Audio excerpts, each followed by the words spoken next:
नमस्कार मित्रों, एक बार फिर से स्वागत है आपके अपने YouTube channel super knowledge Jeevesh पर। दोस्तों, हमारी जो हिंदी शिक्षण विधियों की वीडियो सीरीज चल रही थी उसी का यह अगला भाग है, यानी चौथा भाग है। इस भाग में हम रचना शिक्षण की विधियों के बारे में पढ़ने वाले हैं। बहुत ही ज़्यादा इंपॉर्टेंट होती है रचना शिक्षण विधियाँ। अधिकांश टीचिंग एग्जाम में, जितने भी कॉम्पिटिटिव एग्जाम होते हैं उन सब में यह पूछी जाती है। तो रचना शिक्षण की विधियाँ कौन कौन सी है, एक एक करके अपन अलग अलग से जानेंगे। बहुत ही ज़्यादा इंपॉर्टेंट है दोस्तों, इसलिए वीडियो को पूरी देखिएगा। आइए शुरुआत करते हैं रचना शिक्षण की विधियों से। तो दोस्तों, शिक्षण विधियों को समझने से पहले सबसे पहले हम यह समझ लेते हैं कि रचना कहते किसे हैं, आखिर रचना किसका नाम है और इस रचना शिक्षण के उद्देश्य क्या है, उस बात को अपन यहाँ पे समझ लेते हैं। तो देखते हैं रचना किसे कहते हैं।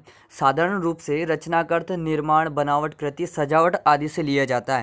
यानी कोई भी निर्माण होता है, जैसे सजावट हो रहा है, फूल आदि की रचना, भवन आदि की रचना, कविता आदि की रचना, इन सब का रचना के रूप में लिया जाता है। लेकिन यहाँ पर किस रूप में रचना शिक्षण को लेना है वो बात यहाँ पर जानते। रचना शिक्षण की परिभाषा की बात करें तो व्यवस्थित रूप से अपन परिभाषा को दे सकते हैं। क्या दे सकते हैं कि विचारों को क्रमबद्ध करके शब्द समूह में व्यक्त करना, यानी जो विचार हैं उनको क्रमबद्ध रूप से शब्द समूह में व्यक्त करना, आत्माभिव्यक्ति का अभ्यास, भावों एवं विचारों की अभिव्यक्ति तथा कलात्मक ढंग से विचार व्यक्त करना ही रचना है। क्या कहा कि हमारे मन में जो भाव हो रहे हैं, विचार उत्पन्न हो रहे हैं, उन विचारों को क्रमबद्ध रूप से व्यवस्थित तरीके से शब्द समूह में व्यक्त करना, उसका ही नाम रचना है। यानी हमारी जो आत्माभिव्यक्ति है उसका अभ्यास, भावों को, विचारों को अभिव्यक्त करना, कलात्मक ढंग से अभिव्यक्त करना, उसी का नाम रचना है। तो ये हो गई रचना शिक्षण की परिभाषा। और देख लेते हैं दोस्तों, रचना को दो भागों में हम ले सकते हैं। पहला मौखिक रचना, दूसरा लिखित रचना।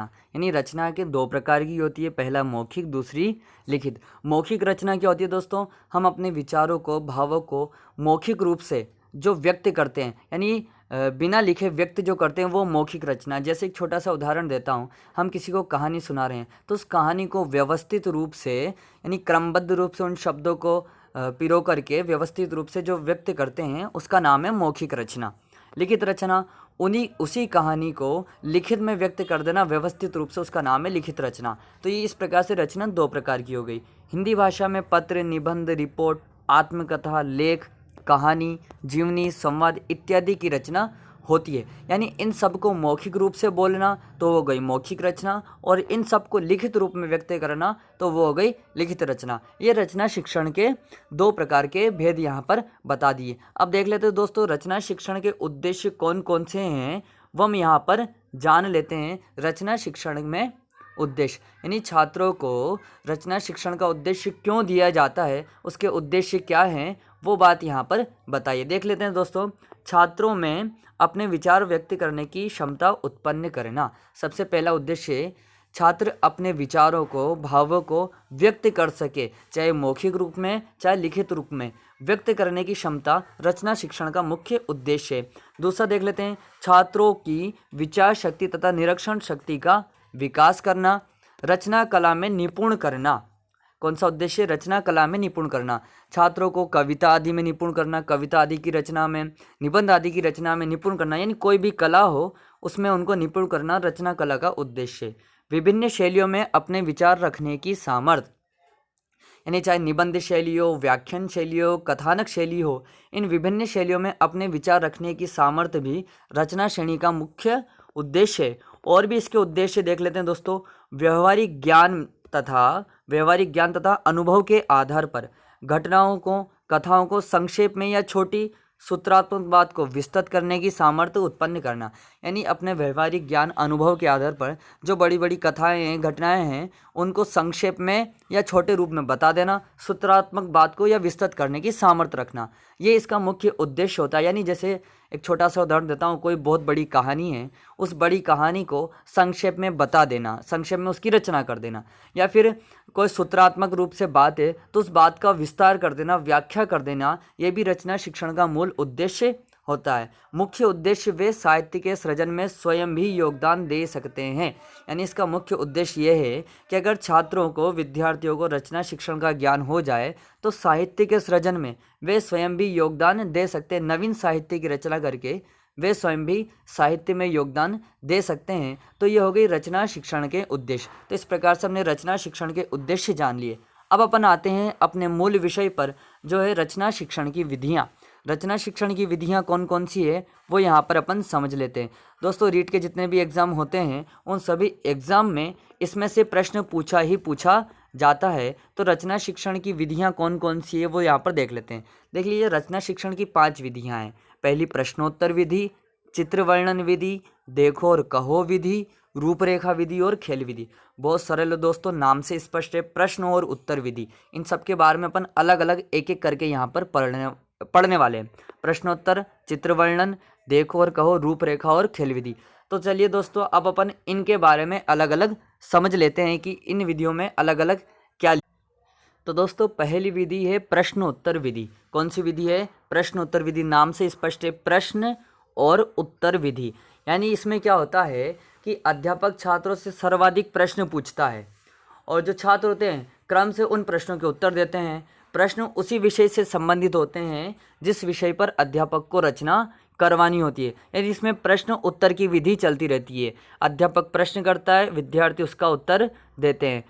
और प्रश्नोत्तर कैसे चलते हैं? क्रमबद्ध रूप से प्रश्नोत्तर चलते हैं, जिससे विषय पर छात्रों को विचार करने का अवसर मिलता रहता है। यानी बिल्कुल क्रम से प्रश्नोत्तर चलते रहते हैं, जिससे छात्र और अध्यापक दोनों को विचार करने का अवसर मिलता रहे और जो छात्र हैं वो व्यवस्थित रूप से रचना कर सके।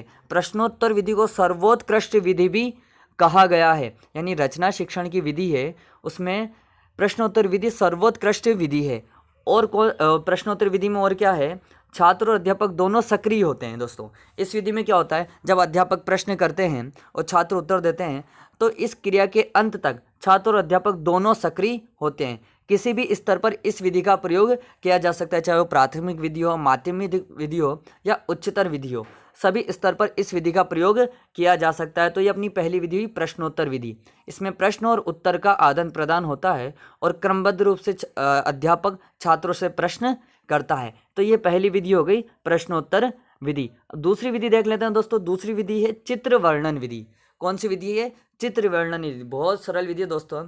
इस प्रणाली में क्या होता है कि जिस विषय पर रचना कार्य करना है उससे संबंधित चित्र छात्रों को बताया जाता है। फिर अध्यापक चित्र से संबंधित प्रश्न करता है। यानी मान लीजिए छात्रों को शेर के बारे में बताना हो, तो अध्यापक जिस विषय पर रचना कार्य करता है उस संबंधित चित्र छात्रों को बताया जाता है। जैसे शेर के बारे में बताना हो तो अध्यापक छात्रों को शेर का चित्र बताएगा, फिर उससे संबंधित प्रश्न करेगा और फिर एक साथ छात्रों से उसका वर्णन कराता है। तो ये हो गई चित्र वर्णन विधि। यानी अध्यापक चित्र को बताता है और फिर उनसे प्रश्न करता है और फिर छात्रों से पूछवाता है। देखो यहाँ पे पढ़ लेते हैं।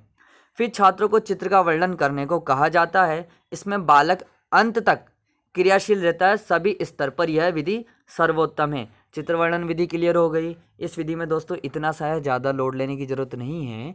इस विधि में इतना सा है कि जो अध्यापक है वह चित्र बता करके फिर छात्रों से वर्णन उसका करवाता है। बस इतना सा इस विधि में, और कुछ नहीं है। ये दूसरी विधि हो गई चित्र वर्णन विधि। तीसरी विधि है देखो और कहो विधि। दोस्तों बहुत सरल विधि है, देखो और कहो विधि। यानी पहले तो आप चित्र को देखो, कोई भी वस्तु उसको देखो, फिर उसके बारे में कहो।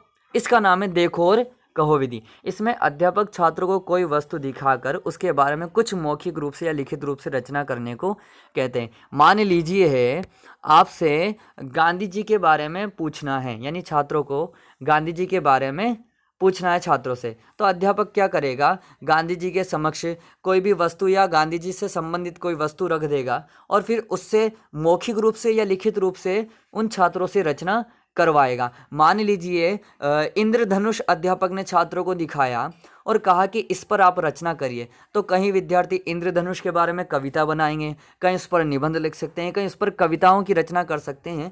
ये सारी विधि इसमें होती है। तो इसी का नाम है देखो और कहो विधि। बहुत सरल विधि है दोस्तों। रचना शिक्षण विधि बहुत सरल विधि है, आसानी से आपको स्पष्ट हो रही होगी। तो ये 3 विधियाँ हो गई अपनी। अब चौथी विधि है, बहुत सरल है, रूपरेखा विधि। कौन सी है? रूपरेखा विधि। बहुत सरल विधि है। इसमें क्या होता है, इस विधि में अध्यापक रचना की रूपरेखा श्याम पट पर लिख देता है। यानी जिस विषय से संबंधित रचना करानी हो उसकी जो भी रूपरेखा रहेगी वो स्याही बोर्ड पर लिख देता है। फिर उसके बाद क्या होता है, विद्यार्थी उस रूपरेखा के आधार पर रचना करते हैं, यानी बोर्ड पर जो विधि लिखी है, जो रूपरेखा लिखी है, उसके आधार पर विद्यार्थी रचना करते हैं। इस विधि का प्रयोग कहानियाँ, कथात्मक लेखों, जीवन चरित्र में सफलतापूर्वक किया जाता है। यानी क्या है कि जब अध्यापक, मान लीजिए आपको कालिदास का वर्णन करने को कहा है, अध्यापक ने छात्रों को कालिदास का वर्णन करने को कहा है, तो कालिदास से संबंधित जो छोटी छोटी बातें हैं, सबसे पहले उसका जीवन चरित्र, उसके जन्म के बारे में, माता पिता के बारे में, फिर उसकी रचनाएं, इस क्रम से अध्यापक रूपरेखा बना देता है। क्या बना देता है? अध्यापक रूपरेखा बना देता है। उसके बाद विद्यार्थी उस रूपरेखा के आधार पर रचना करते हैं, इसी का नाम है रूपरेखा विधि। बहुत सरल, स्पष्ट, आराम से हो गई आपको।